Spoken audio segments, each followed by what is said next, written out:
Today I'm going to show you how to replace a damaged window screen.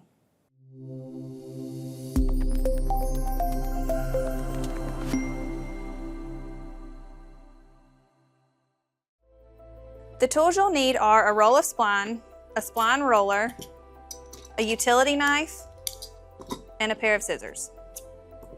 Start by laying your screen frame spline groove side up. Next, roll out the screen to the size of your frame and cut the screen about 1 inch larger than your frame. Put the spline in the corner of the frame and press firmly into the spline groove.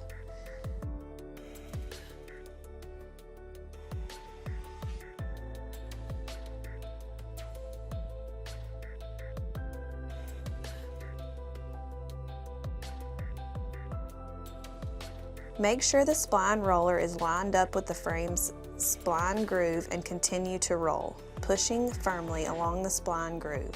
Be sure to keep the screen in line with the frame.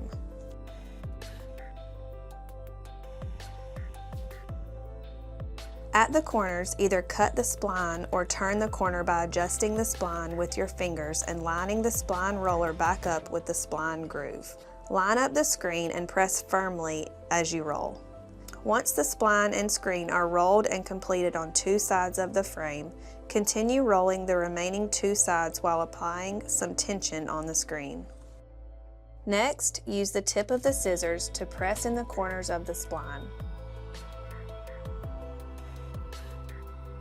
When the screen and the spline is secured in the spline groove, use the utility knife to cut the end of the spline and trim the excess screen, being careful not to cut the newly installed screen fabric.